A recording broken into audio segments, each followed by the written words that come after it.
In the business of the day, allow me to take this opportunity to convey birthday wishes to MK Party, the last hope of the black masses of our country, on its first anniversary taking place at Keita Moses Mabhida Stadium on the 15th of December.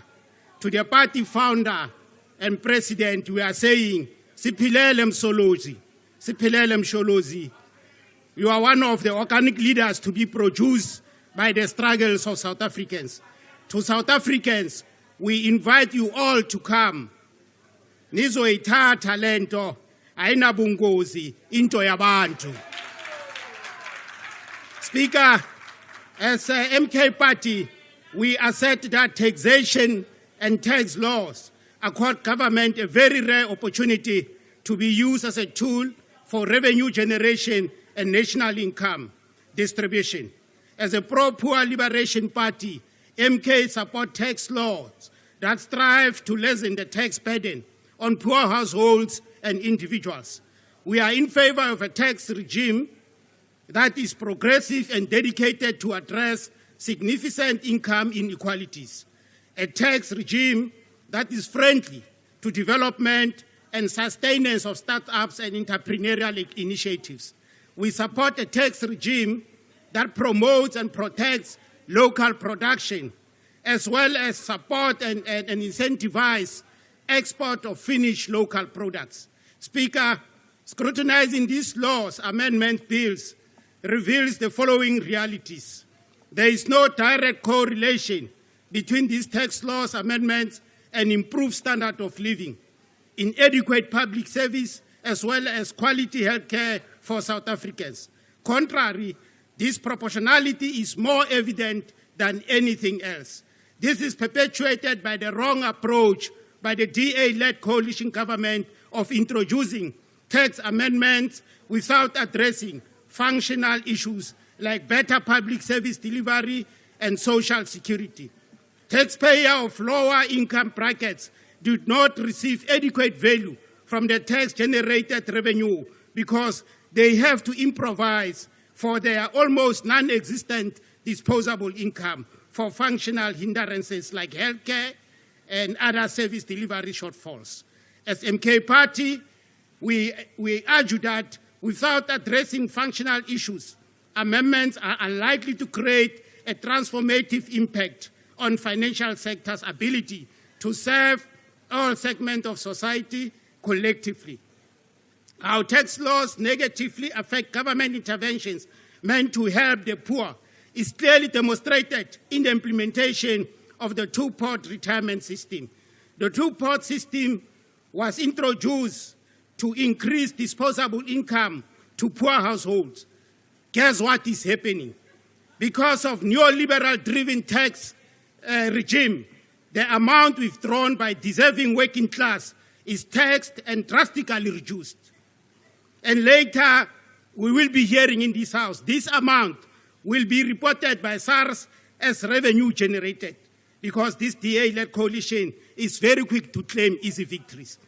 As if this is not enough, if you look into the special dispensation of pension that was introduced to military veterans, it's also taxed, because we do taxation without addressing other functional issues. Due to time constraints, Speaker, I will use few examples of proposed amendments to further illustrate why our assertion as MK Party. Tax incentives for renewable energy were expanded for businesses and extended to individuals. A limited tax rebate to individuals for solar panels was introduced. Businesses make upfront payment to purchase these solar PV panels to get incentive later, which means that businesses with more access to capital will be able to take greater advantage of the incentive. Big businesses have deep pockets than small businesses. Clearly, the beneficiary is not the majority of the voters, nor the poor masses of our people who voted for us. Similarly with individuals, Honorable Speaker, wealthier individuals would disproportionately benefit those with the ability to make upfront payments to purchase solar PV panels. Various studies confirm MK Party assertion that tax credits for installing solar panels, buying hybrid and electric vehicles, and other clean energy have disproportionately benefited high-incomers and wealthier individuals. Another example is the employment tax incentive. Between 2018 and 2019, and 2021 and 2022, the total foregone tax revenue estimate for unemployed tax incentives is 22.6 billion. Various research evidence provided to the National Development and Labour Council, NATLEC, shows that generally this incentive has had little to no effect on creating employment for youth. However, the evidence shows that incentive positively impacts business profitability. It remains unclear whether the incentive saves jobs. What we all know is that unemployment in this country is on the extreme.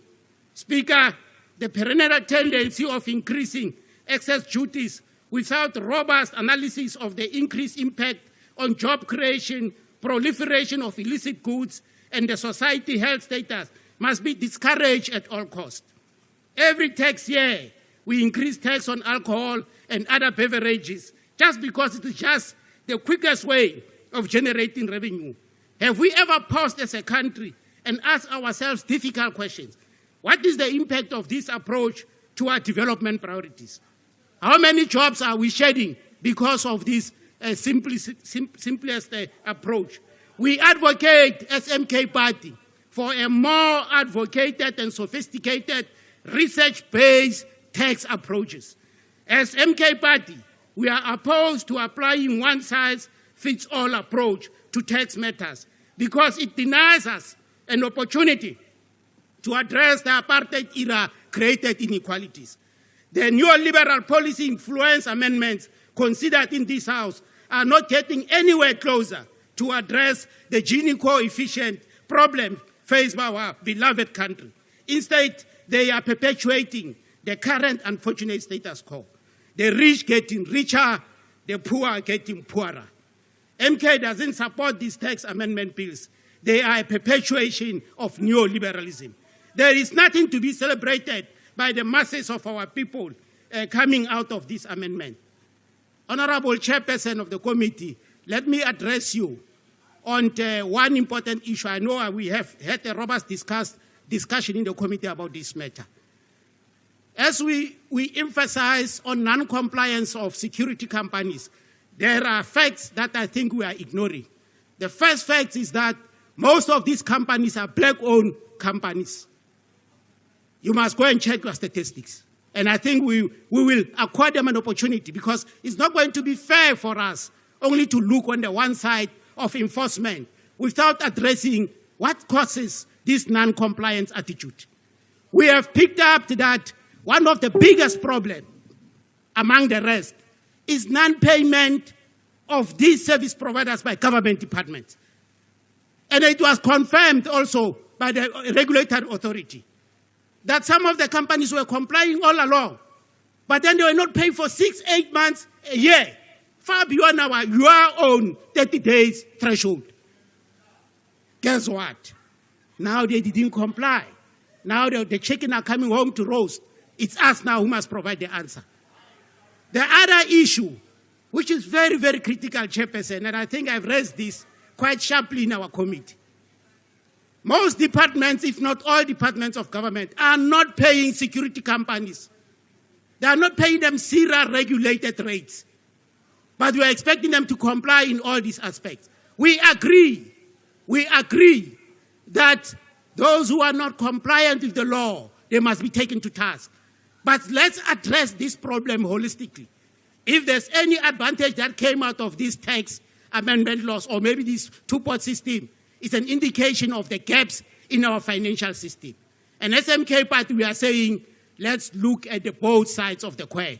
And SMK Party, we are saying these amendments are just perpetuation of neoliberalism and are not going to enjoy our support. Ralebo.